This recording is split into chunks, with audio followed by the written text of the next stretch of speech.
ខ្លាចកាត់ដៃកញ្ជើងខ្ញុំមកកាត់ដៃកញ្ជើងខ្ញុំហើយមិនអីទេចៅមិនអីទេកុំខ្លាចអីណាកុំខ្លាចអីទៅឡើងទៅដេកលើក្រែទៅចៅ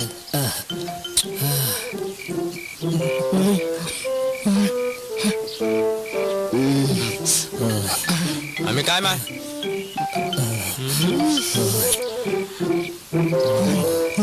ខ្ញុំខ្លាចហើយអញម៉ែផុសកាត់អីមិនក៏ខ្ញុំសុំឆ្លើយថ្ងៃមុនខ្ញុំឲ្យខ្ញុំជួយហើយមិនក៏ចឹង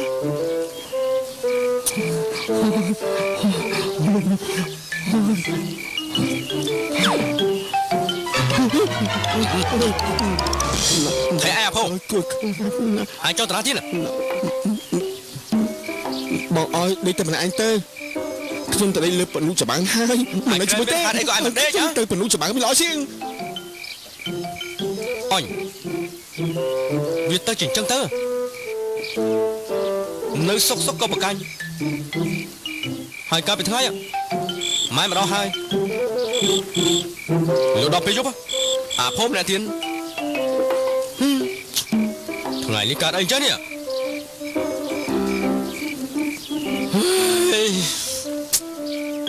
ហើយម៉ែចូលទៅបាត់ឈឹងហ្មង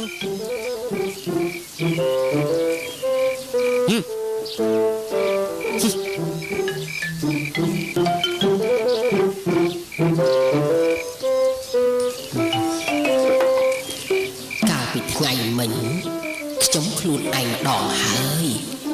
លុះដល់ពេលយប់ចៅភោក៏ម្នាក់ទៀតហេតុអីក៏ចម្លែកខ្លាំងម្លេះណោឬមួយក៏ខ្លោយមួយនេះវាមានមហិទ្ធិឫទ្ធិស្អីកាលពីដើមមកខ្ញុំធ្លាប់យកទៅកវែងចោលពីបិសាចទៅហើយមិនក៏មិនអីណោចំណែកអយវិញក៏ដូចជាផ្លែវាទឹកបាត់ពេញមួយថ្ងៃមកវិញក៏កែខែបចម្លែកឬមួយក៏វាដើរទៅប៉ះនឹងស្អីហើយព្រីបិសាចវាតាមមកតែមិនមែនទេរឿងនេះស្អែកត្រូវតែពិនិត្យឲ្យមែនទែនទើបបានខ្ញុំ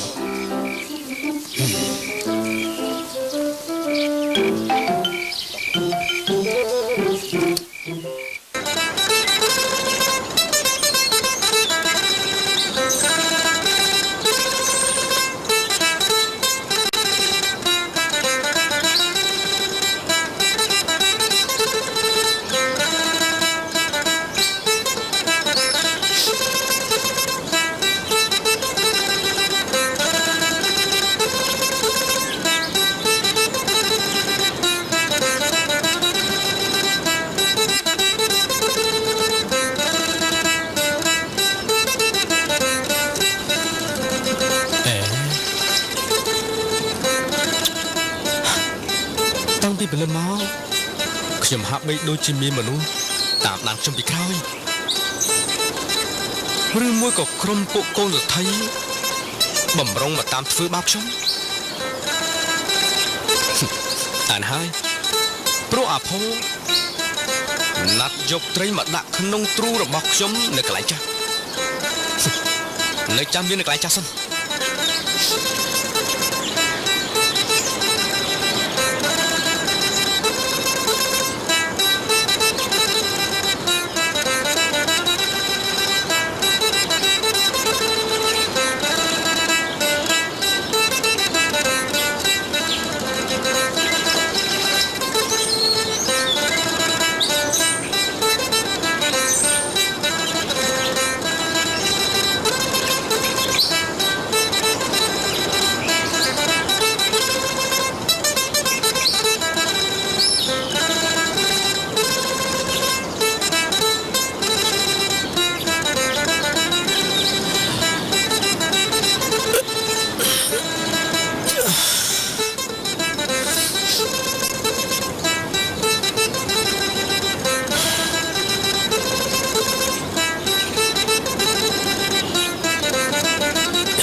នេះ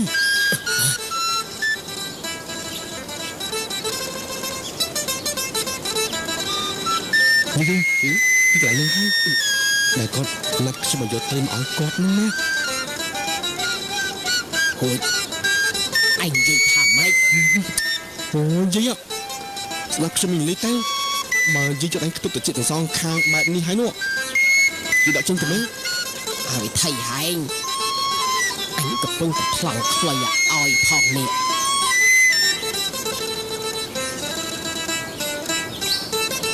អេអ្នកណាគេនិយាយស្អីចេះសំឡេងដូចជាសំឡេងម៉ែ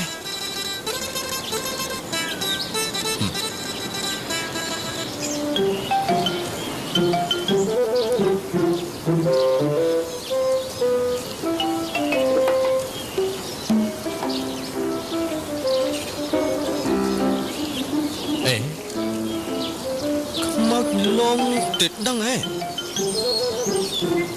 ព្រោះមុននេះដូចជាឮសំឡេងម៉ែច្បាស់ណាស់ចំណែកអាភូនោះរត់ដងវាមកចាំខ្ញុំទីនេះមុនហើយចុះថ្ងៃនេះមិនក៏មិនឃើញវាយកត្រីមកដាក់ក្នុងទ្រូឲ្យខ្ញុំ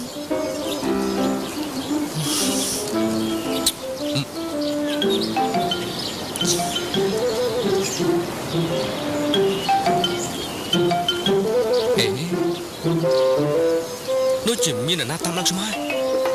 ប្រកាសជាមានណាធ្វើកោឯមួយសិនណា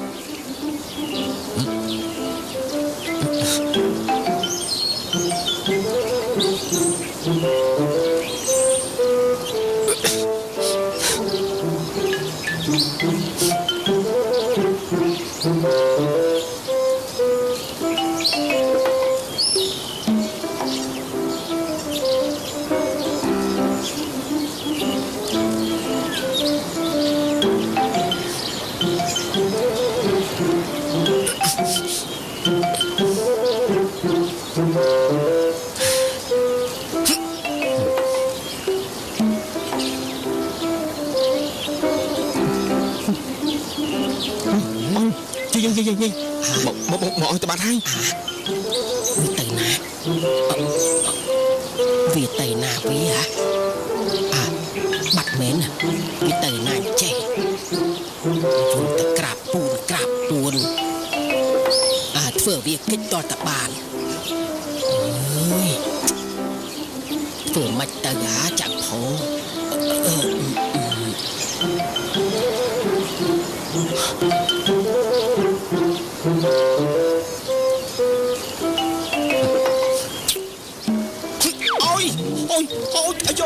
អូយជ័យមិនចាំបាច់ខ្ញុំចឹង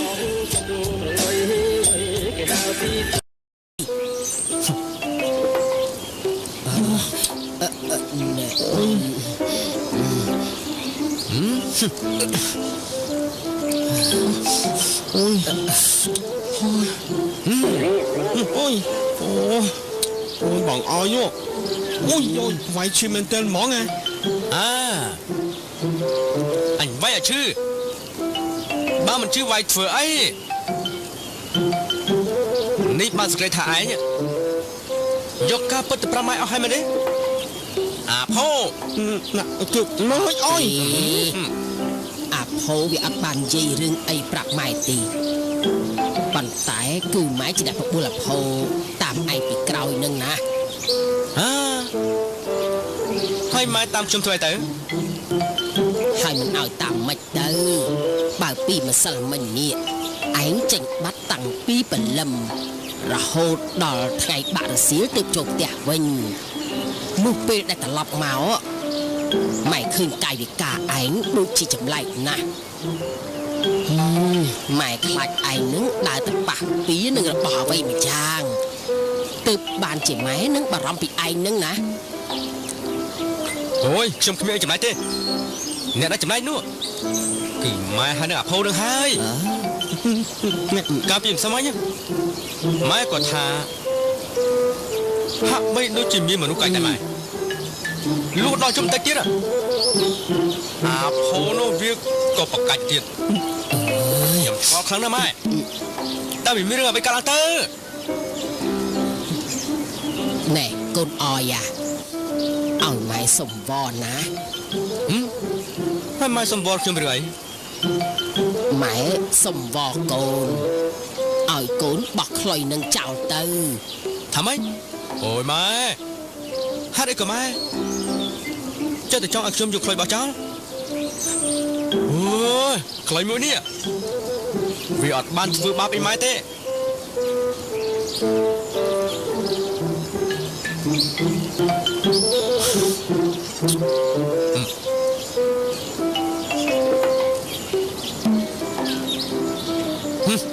ម្នេះម៉ែដើម្បីម៉ែខ្ញុំក៏វត្តវាចោលក៏បាននឹងហើយកូនវត្តចោលទៅក៏វត្តចោលទៅណាខ្ញុំក៏វត្តចាំមែនណា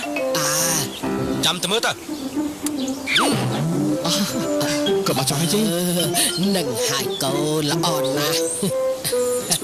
ឃើញអត់ម៉ែខ្ញុំបោះចោលហើយឥឡូវយើងទៅផ្ទះកូនតោះទៅផ្ទះវិញទៅយើងទៅផ្ទះវិញបានកូនតោះយកត្រង់មកបាន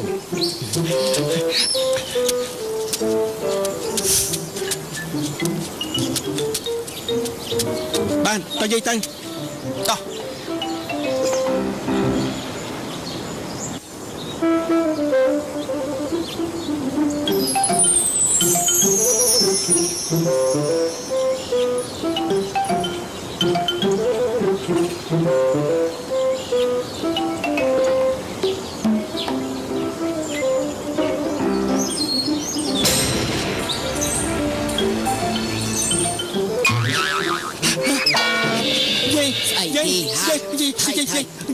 ស្អីគេ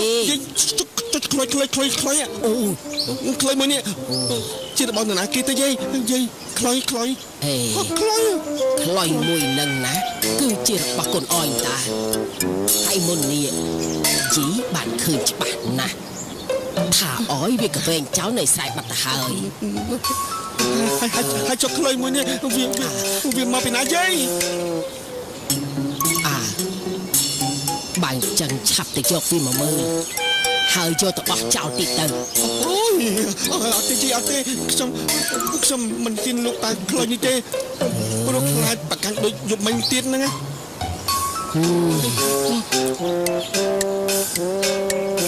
ចឹងមិនទៅយាយខ្លុយហើយសួរយាយមិនដឹងចម្លែកដល់ហើយវ៉ៃហើយម៉ែឈរមើលអីហ្នឹងខ្លុយម៉ែ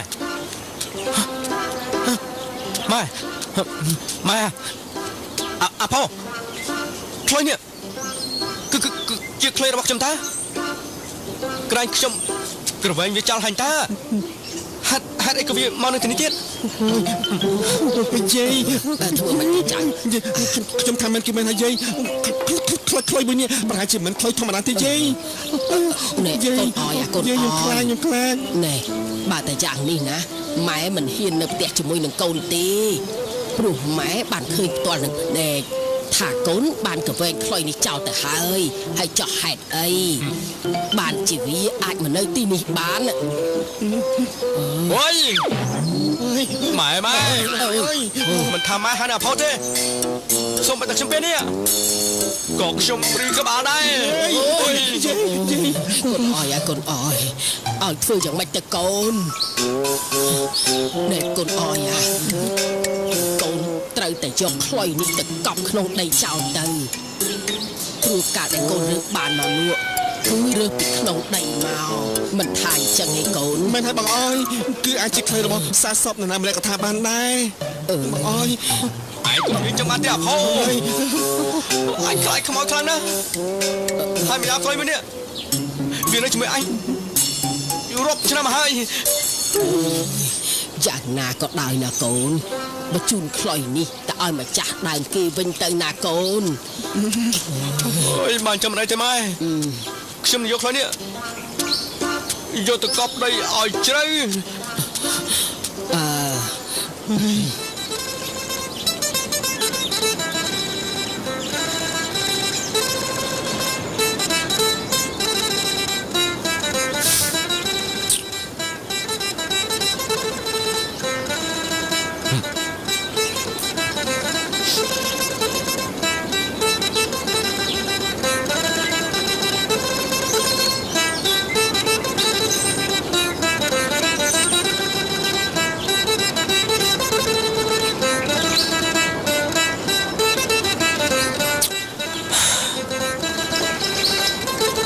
តែប៉ុណ្្នឹងវាចប់ហើយអាផោ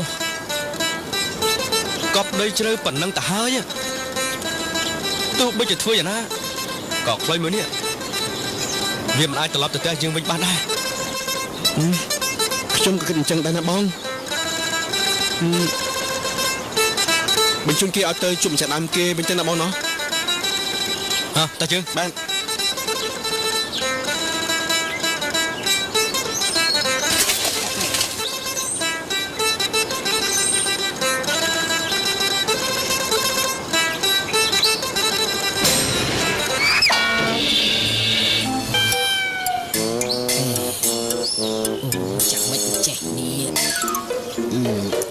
ក្រែងអាអយនឹងអាផោពីថាយកខ្លុយទៅកប់ចោលអីហើយចោះពេលនេះហេតុអីក៏ខ្លុយនេះនៅកន្លែងតដែលអញ្ចឹងវ៉ៃ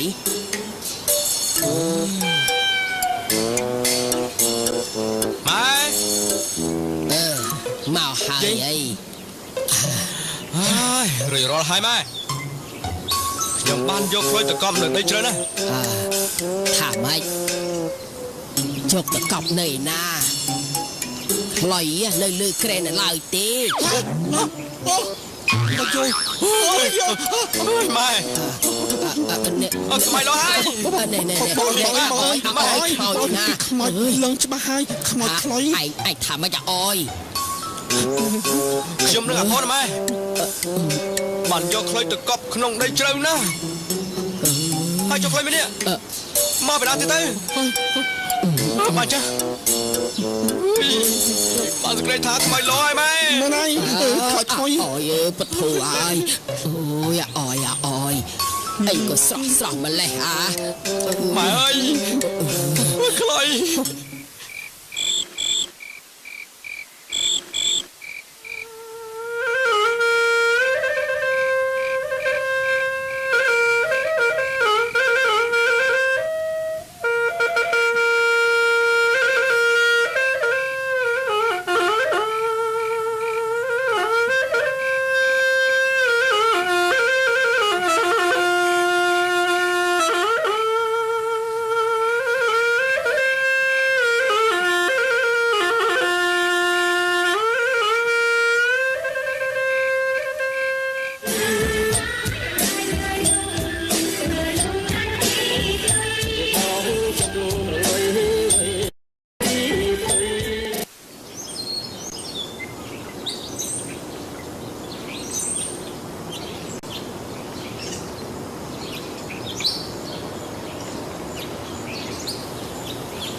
លឿនតា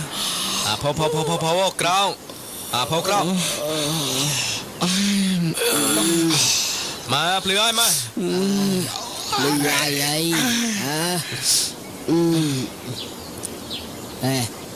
អយបានសេចក្តីថាពួកយើងទាំងអស់គ្នាដេកនៅទីនេះមែនទេអូគឺពិតមែនហើយម៉ែតើម៉ែនាំគ្នាទៅផ្ទះទៅមើលឲ្យខ្លុយបាត់ហើយនៅតាកូនតាអូយ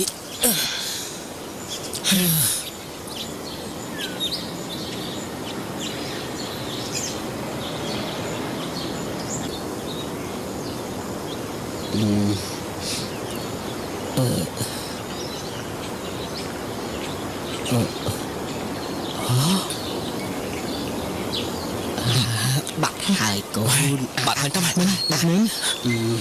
តែប៉ុណ្ណឹងយើងរួចខ្លួនហើយម៉ែហើយរួចខ្លួនហើយអើយសូមអហោសកម្មនឹងគ្នាត្រឹមនេះចោះលោកណាអូយធូរទ្រូងហើយកូនមែនហើយបងអើយតែប៉ុណ្ណឹងយើងរួចខ្លួនហើយបង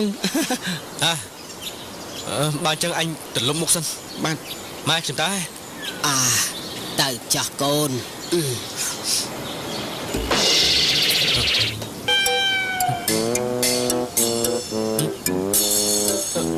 ម៉ែខ្លុយម៉ែស្អីខ្លុយស្អី ឯណាខ្លុយ ឃើញណាបង ណៃណា ម៉ែ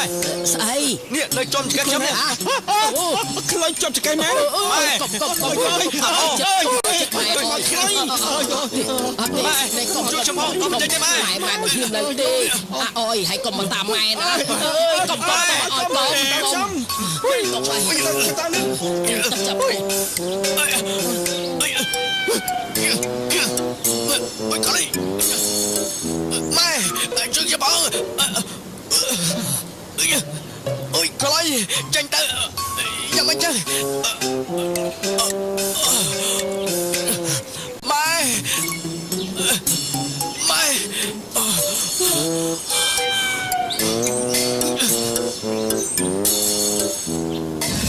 តាក៏ភ្លេចប្រាប់ទៅ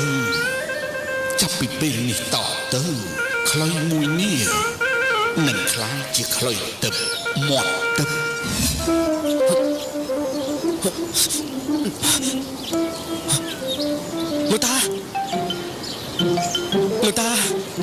លោកតាមនីស្អីជួយខ្ញុំផងពេលនេះខ្ញុំដកខ្លុយចេញពីខ្លួនមិនបានទេហើយក៏ជាប់ចឹងហេមិនចឹងនេះចុះមកនេះហេតុអីក៏ខ្ញុំដកពីចង្កេះមិនបានលោកតាមនីស្អីមិនហើយ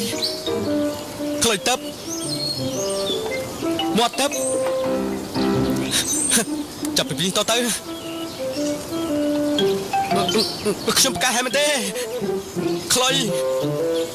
តទៅណាខ្ញុំមិនបោះអាចចោលទេហើយចុះម៉ែហើយនឹងអភ័យតាហើយម៉ែ យីបងឲ្យគាត់ហៅយើងហើយនោះ ធ្វើមិន មិនទៅយី ណែហើយធ្វើអីទៅជីមិនទៅទេជីខ្លាចខ្លុយនេះណាជីមិនទៅផ្ទះទីព្រោះខ្លុយមួយនេះវាចេះលងពិតប្រកបមែន អញ្ចឹង ម៉ែអភ័យម៉ែនៅណាម៉ែអភ័យចេញមកនៅណា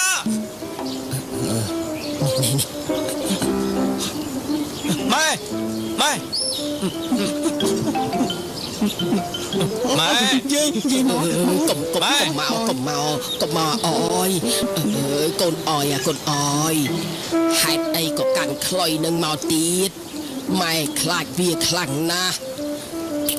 អូយម៉ែពីថ្ងៃនេះតទៅខ្ញុំលែងបោះខ្លុយនេះចោលទៀតហើយហើយខ្ញុំចង់និយាយរឿងមួយប្រាប់ម៉ែ រឿងអី តែខ្ញុំមិនចង់ឲ្យអភ័យវាដឹងទេ បានមិនចង់ខ្ញុំដឹងក៏បានដែរល្អតាអញ្ចឹងខ្ញុំទៅផ្ទះមុនហើយយីចាំតែចង់ដឹងតាទៅហើយកុំទៅចោលជួយចាក់ហូមិនចង់ដឹងទេយី ម៉ែ កូនអើយម៉ែខ្លាចណាស់កុំចូលមកព្រោះខ្លុយនេះវាពិតជាចេះលងមែនណាកូន ម៉ែខ្ញុំសួរម៉ែស្អីទៅពាក្យថាខ្លុយទឹកមាត់ទឹកនោះ ខ្លុយទឹកមាត់ទឹកស្អីគេ ម៉ែកាលពីម្សិលមួយថ្ងៃណាខ្ញុំបានទៅរកលោកតាម្នាក់ដែលដើរសុំទានគេហើយដល់ផ្ទះរបស់គាត់នៅឯព្រៃភ្នំខាងលិចភូមិតែមិនដឹងយ៉ាងម៉េចទេគាត់រើផ្ទះចេញបាត់ទៅចៃដន្យខ្ញុំក៏បានជួបលោកតាម្នាក់សក់សដែលខ្ញុំគិតថាគឺជាលោកតាមនីអីស្អីតែពេលនោះគាត់ស្រេកទឹកខ្លាំងហើយខ្ញុំក៏ទៅដងទឹកឲ្យគាត់ពិសាបន្ទាប់មកណាគាត់ក៏យកខ្លុយរបស់ខ្ញុំទៅសូត្រផ្លុំឲ្យហើយគាត់ប្រាប់ថាខ្លុយនេះនឹងខ្លាចជាខ្លុយទឹកមាត់ទឹកណាម៉ែ ខ្លុយទឹកមាត់ទឹក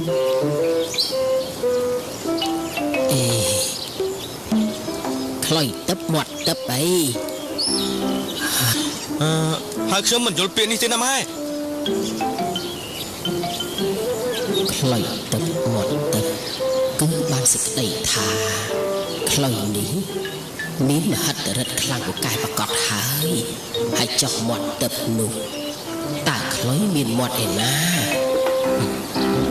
ម៉ែមិនកុំមិនប្រាប់ខ្ញុំ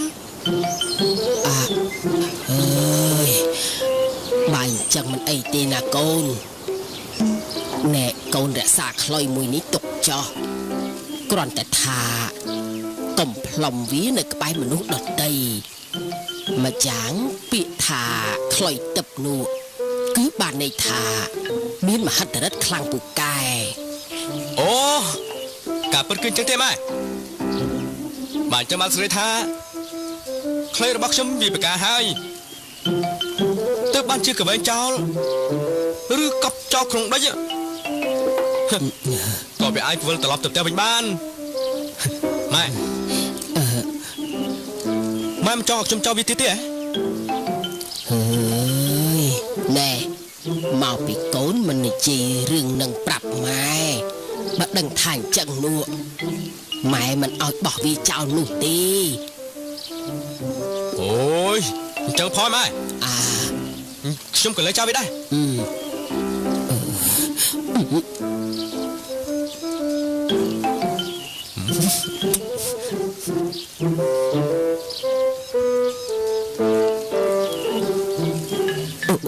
ូយគួរឲ្យខ្លាចណាស់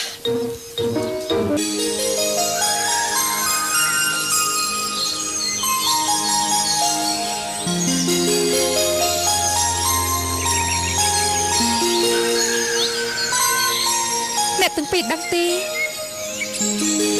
តែដែលខ្ញុំបានមកលេងស្រះមួយនេះគឺខ្ញុំសប្បាយចិត្តខ្លាំងណាស់តែសំហាមណាស់មិនត្រូវប្រាប់បងស្រីទាំង3នាក់របស់ខ្ញុំឲ្យដឹងនោះទេ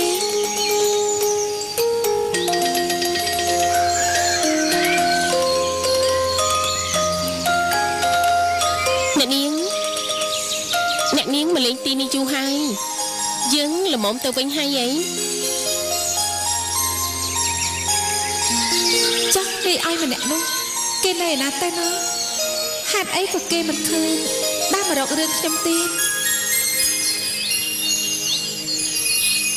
អ្នកនាងថ្ងៃខ្ពស់ណាស់ទៅហើយយើងទៅផ្ទះវិញទៅណានៅទីនេះត្រជាក់ត្រជុំហើយក៏មានខ្យល់អាកាសល្អបរិសុទ្ធណាស់បើសិនជាមានទូកមួយជិះទៅលេងនៅកណ្ដាលស្រះនេះមិនដឹងថាសប្បាយប៉ុណ្ណានោះទេមែនអ្នកទាំងពីរខ្ញុំគិតបានអូ